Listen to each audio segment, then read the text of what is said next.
கதிரொளியில்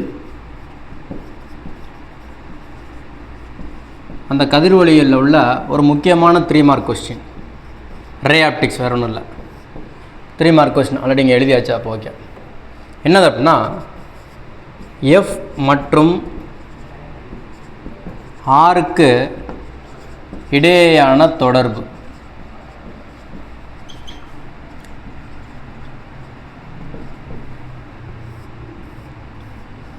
relation between F and R, அந்த 3 mark. இப்போ பார்த்தோம்னா, இப்போ நான் ஃபஸ்ட்டு என்ன பண்ணுறேன் அப்படின்னா ஒரு குழியாடி கான்கேவ் மிரரை எடுத்துக்கிட்டேன்.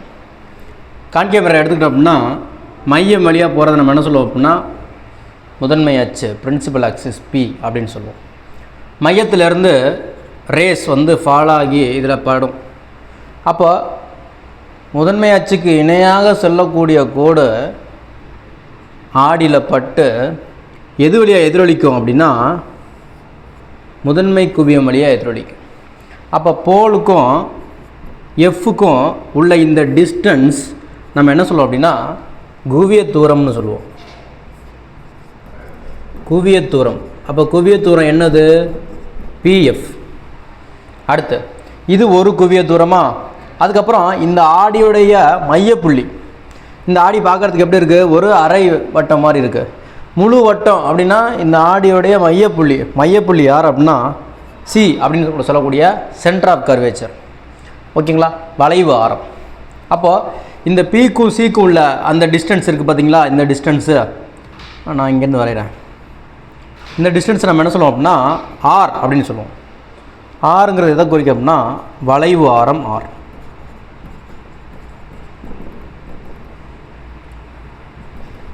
எஃப் பிசி வந்து ஆர். இந்த பாயிண்ட் பி அப்புறம் மாற்றுவோம் எப்படின்னு சொல்கிறாங்க. இப்போ இந்த டயக்ராமை வச்சு நம்ம என்ன பண்ணுறோம் அப்படின்னா கொஸ்டினை கொண்டு வரோம். இப்போ இந்த ரே நேராக போச்சு, பட்டு எதிரொலிச்சு எஃப் வழியாக போச்சு. அப்போ இந்த ரேயோட அந்த ஆடியோட மையம் எதை போய் குறிக்கும் அப்படின்னா சியை குறிக்கும். அப்போது இது இந்த ஆடிக்கு தொடுகோடு மாதிரி. என்ன சொல்ல போனால் இந்த ஆடியோடைய மையக்கோடு செங்குத்து கோடு. அப்போது செங்குத்து கோட்டுக்கும் நார்மல் செங்குத்து கோட்டுக்கும் இன்சிடென்ட் ரே படுகதி இருக்கும். இதுக்கு உள்ள கோணம் வந்து படுகோணம் ஐ.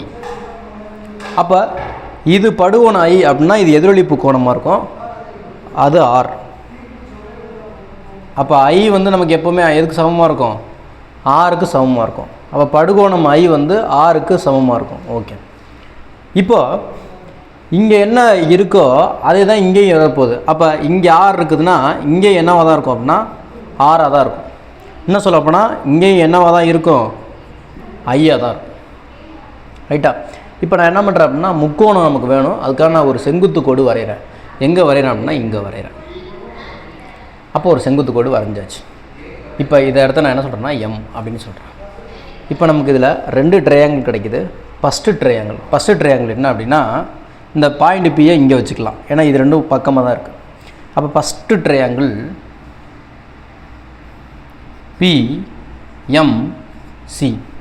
பிஎம்சி. இந்த ட்ரையாங்கிளில் பார்த்தோம் அப்படின்னா இது ஐ. ஓகேங்களா? இது ரெண்டும் சேர்ந்து என்னது? 2i. ஓகேங்களா? அப்போ நான் என்ன பண்ணுறேன் அப்படின்னா இது ஐனா இதுவும் ஐயாக தான் இருக்கும். இது ரெண்டும் சேர்ந்ததுனால இதை நான் என்ன சொல்கிறேன்? 2i அப்படின்னு சொல்கிறேன். ஏன்னா இங்கே பாருங்கள் ஐ ஆறு. அப்போ இந்த ஆங்கிள் தான் இதுக்கு ஈக்குவலாக இருக்கும். அப்போ இந்த ஆங்கிளுக்கு பதிலாக தான் இந்த ஆங்கிள் ஐயும் ஆறும் ஈக்குவல். அப்போ இது ஐனா இதுவும் ஐயாக தான் இருக்கும். அப்போ மொத்தம் 2i இங்கே வந்துருச்சு. ஓகேங்களா? இப்போ இந்த ட்ரையாங்கிள் எழுதணும்னா எம்சி, இந்த ட்ரையாங்கிள் பார்த்தோம்னா பிசிஎம் ஆங்கிள் வந்து ஐ. அப்போ tan i போட்டுன்னு வச்சுக்கோங்க. tan i is equal to எதிர்பக்கம் பை அடுத்துள்ள பக்கம். எதிர்பக்கம் எம்பி, அடுத்துள்ள பக்கம் பிசி. இது எதை குறிக்கும் அப்படின்னா tan ஐயை குறிக்கும். tan i approximately equal to I. அப்போ I is equal to MB by PC. அடுத்து ரெண்டாவது ட்ரையாங்கிள் பார்த்தோம்னா பிஎம்எஃப். இந்த ட்ரையாங்கிள்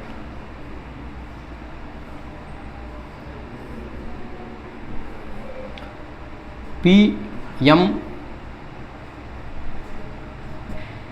எஃப், இது 2y. அப்போ ஃபார்முலா போடுறோம். tan 2y is equal to எதிர்பக்கம் யார்? பிஎம் பை அடுத்துள்ள பக்கம் யார்? பிஎஃப். ஓகேங்களா? அப்போ அதே மாதிரி ஈக்குவல் பண்ணுறோம். tan 2yயும் எதுக்கு ஈக்குவல் அப்படின்னா அப்ராக்சிமேட்லி ஈக்குவல் டு 2yக்கு ஈக்குவல். அப்போ ஆல்ரெடி நம்ம என்ன பண்ணியிருக்கோம் அப்படின்னா 2yக்கான ரிலேஷன் வச்சுருக்கிறோம். அப்போ நான் கொண்டு அதில் சப்ஸ்டிட் பண்ணுறேன். அப்போது 2 இன்ட்டு ஐ, 2 யார் இங்கே இருக்குதுங்களா? அதாவது இந்த திட்டாவும் ஈக்குவல். அப்போ நான் என்ன பண்ணுறேன் அப்படின்னா கொண்டாந்து சப்ஸ்டிட் பண்ணுறேன். சப்ஸ்டிட் பண்ணால் எனக்கு என்ன கிடைக்கும்? 2 இன்ட்டு ஐ யார்? M P by P C.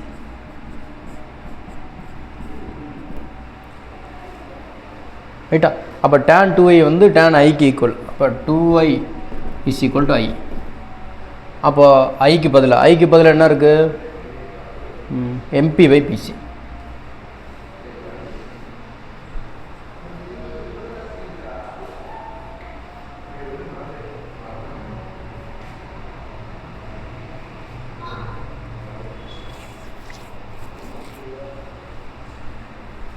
நேரடியாக சப்ஸ்டியூட்டே பண்ணலாம்.